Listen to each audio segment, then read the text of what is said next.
Have you ever tried eating jackfruit seeds? Watch the rest of the video to find out how they're cooked, prepared, and eaten.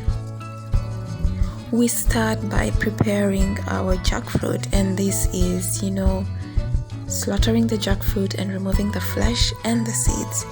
And then we set aside the seeds, which are what we're going to be cooking. So the process of preparing jackfruit seeds starts with you cleaning the seeds and then boiling them for about 30 minutes until they are soft and tender. So after we boil the seeds, the next thing we're going to do is to let them dry a little bit so that it is easy to remove the outer peeling. The process of preparing jackfruit seeds is very labor intensive, as you can see, because you have to peel each individual seed, but it is very worth it in the end because you will enjoy jackfruit seeds.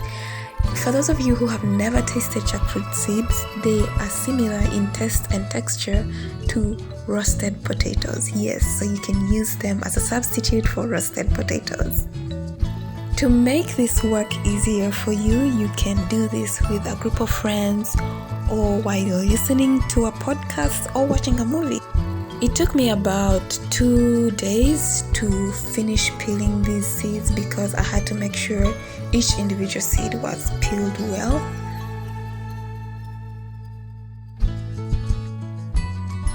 Now that the hard part of peeling is done, the next process is going to be much easier. As you can see, the seeds have multiple layers of coverings. So once you remove the hard cover, which we don't want our seeds to have, you will see a softer covering which is brown in color, and that one is edible. The next thing we're going to do is to fry our seeds. I am frying these seeds, but if you have an oven and you'd like to minimize your usage of oil, you can lightly oil them and bake them for about 20 to 30 minutes and you'll still get the same results. So as you can see here, I put salt and curry powder and tempered it before I added the seeds so that it has that rich flavor of curry. The goal is to have crispy on the outside and fluffy and soft on the inside seeds. So this is going to take some time of frying and stirring on high heat so that we get our desired outcome. Also, to cut through the salty and oily seeds, I added a splash of vinegar. You can use lemon juice if you have that. And I also added rosemary to add to the flavor profile.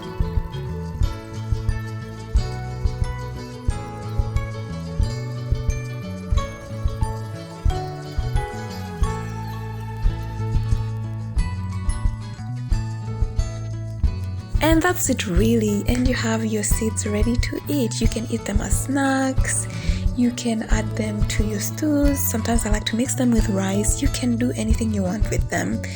The full written recipe to this dish is in the link in the description box below. Thank you for watching this video, and I can't wait to see you in the next video.